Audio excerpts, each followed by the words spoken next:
Recently saw Disney's American Legends shorts made, put together in 2002, and let me tell you, it's freaking awesome. It's so nostalgic.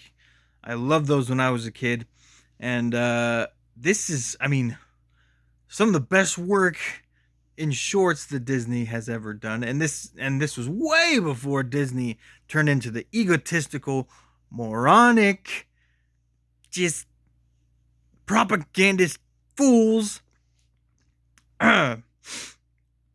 sorry, that they are now. And and these are just these it's just awesome. They were on such a good track back then, and it's a shame it had to end. And first of all, let's start with saying who narrates it. James Earl Jones narrates it, the low voiced Darth Vader boss. James Earl Jones. What more do I need to say about that? I mean, awesome. The first tall tale, or the legend, American legend, is about the freed slave John Henry.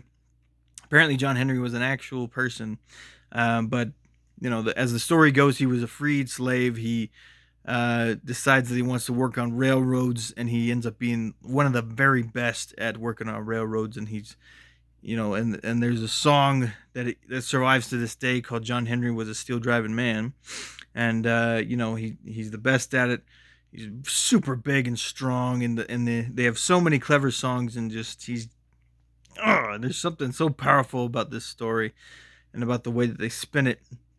He it's just inspiring because you know it's achieving things over adversity and everything, because even though he's the best steel driver, this is about the same time that the steam engine was coming up, and uh, they were going to take the work contract away from the people, because the steam engine could pretty much do all the same things, and they argued it could do it faster. And so John Henry challenges the driver of the steam engine to a race to see who can finish the job faster.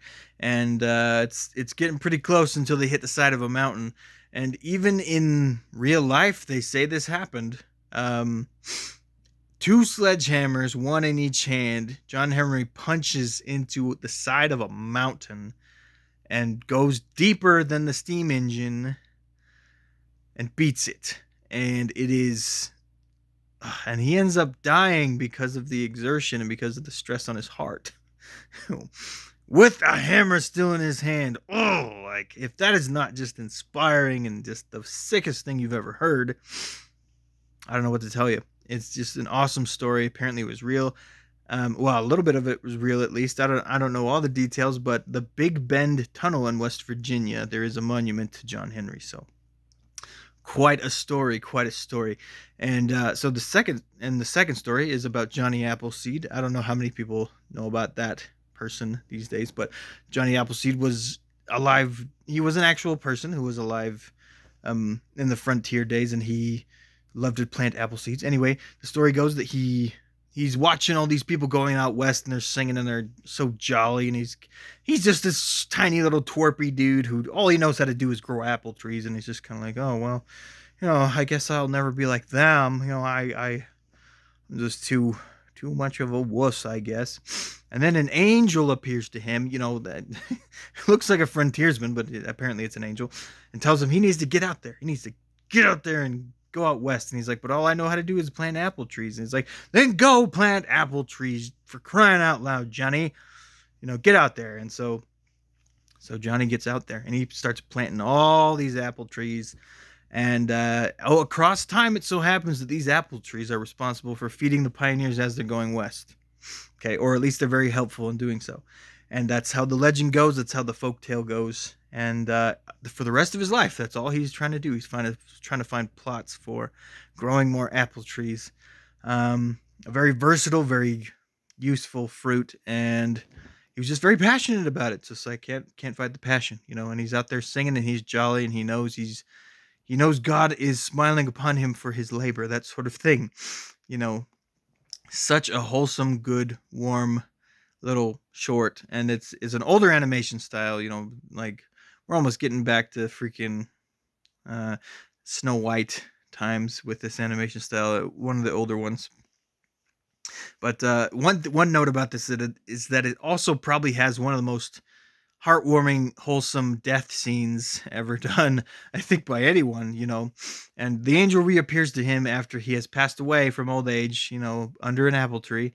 And, he tells John to wake up, and he wakes up, but his spirit wakes up and not his body. And he's like, hey, wait a minute, what's going on? Who's that guy over there? He's just like, well, that's just you, Johnny, and he says, "Wait a minute, I died," and he's just so disappointed that he died because he can't carry on his work. He wants to continue, and he almost says he doesn't want to go with the angel because he's like, I had so much work I was trying to finish, and then the angel says, "Well, you can continue where we're going," and it's just like, man, that one just, good stuff, and some of it's true, a lot of it probably not, but what are you going to do? And so the next story is probably the one that I remember the best when I was a kid, but it's about Paul Bunyan. It's about the logger type people, the guys who chop down trees all the time up in the Great Lakes areas. And at least that's what it sounds like. I think it's debated whether or not this was a real person, or maybe it was based on a real person. But the story about Paul Bunyan is that he's a huge guy, massive, super strong, one of the best at logging and all that stuff that ever lived. And it's just this tall tale cartoon about how a giant baby just arrives in this little town out in the Great Lakes area, and they all have to band together to try and feed him and nurse him to becoming a man. And by the time he's a man, he's just bigger than houses, and he just, when he stomps his foot down, he makes a freaking lake out of it. It's just crazy. And he goes out into the mountains somewhere and finds a frozen ox in the cold and warms it up, and it's a big blue ox that he names Babe, and they're best friends. Like, what is going on in this thing? But it's so catchy and so entertaining, and they're just chopping down trees, man, and it's a good story. And then you run into the similar thing that John Henry ran into at the beginning, with the machine versus man, because a guy comes along, this tiny twerpy man with the big curly mustache, comes out with a chainsaw and says, I can chop down trees better than you can. And Paul Bunyan's like, no, you can't. And so they have a contest over it. Another good one, more entertaining than anything else, I guess. And so the last short is about the locomotive engineer named Casey Jones. I didn't know this person at all. I didn't know this person existed. I'd never heard the legend of Casey Jones, but apparently he was a real guy as well. There's a lot of folklore and a lot of American little songs about Casey Jones, but apparently he was a locomotive engineer back in 1900 something crazy, long time ago, and he died trying to save a passenger train from crashing, trying to stop it from crashing. It had a ton of people on it. Um, I guess another train stalled on the same track before it could switch off, and he, rather than jump ship and save himself, he stayed on the train and tried to save everyone else, and he died. And they don't really dig into the emotion of that very much, but they just kind of it's an like it is a lot of older animation. It's just kind of a quippy, what 5 to 10 minute song about Casey Jones and how he was just a very dutiful, very upright, good person who just wanted to do his job correctly. He was ambitious and wanted to do his job as efficiently and as well as possible, and ultimately it led him to do a very honorable thing, which that he died doing, trying to save people, as a locomotive engineer, doing trains. And it's just like crazy, man.